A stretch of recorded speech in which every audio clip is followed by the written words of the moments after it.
Então, quando a gente pensa no equilíbrio, existem alguns fatores importantes que podem influenciar no mesmo. Nesse vídeo eu vou falar sobre 3 aspectos importantes. O primeiro seria a massa corporal total ou a massa do objeto. O segundo seria o tamanho da base. E o terceiro, a altura do centro de massa. Então, por exemplo, se a gente pega o lutador de sumô como exemplo, para a gente explicar esses 3 fatores, a gente vai ver que o lutador de sumô, por exemplo, apresenta uma massa corporal total muito grande, ou seja, entre aspas, bem pesado, e isso já contribui para que esse atleta, por exemplo, tenha um maior equilíbrio e seja mais difícil você derrubar esse atleta. O segundo ponto importante, que seria o tamanho da base.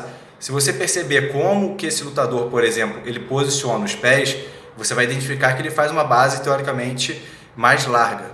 Tá? Então, as bases muito pequenas, elas conferem um menor equilíbrio, por exemplo, só que uma base muito aberta também pode influenciar no equilíbrio. Então, uma base grande é importante, mas nem tão aberta e nem tão fechada. E você vê que o lutador de sumô, por exemplo, ele tem uma base ali aberta. E o terceiro ponto seria, por exemplo, a altura do centro de massa.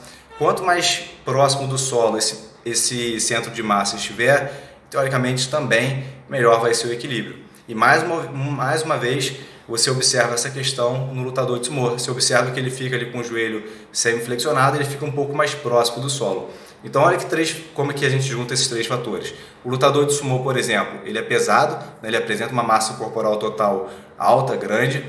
Ele tem uma base aberta, que vai conferir uma maior estabilidade, maior equilíbrio, e ele se posiciona de forma a aproximar o centro de massa do solo. Então ele usa esses fatores mecânicos para ter mais equilíbrio. Você vê que é extremamente difícil derrubar uma pessoa quando ela está posicionada dessa forma. Então, 3 fatores importantes, massa corporal total, tamanho da base e a altura do centro de massa. São 3 fatores que influenciam diretamente no equilíbrio e a gente utilizou aí o lutador de sumô como exemplo para exemplificar essas questões.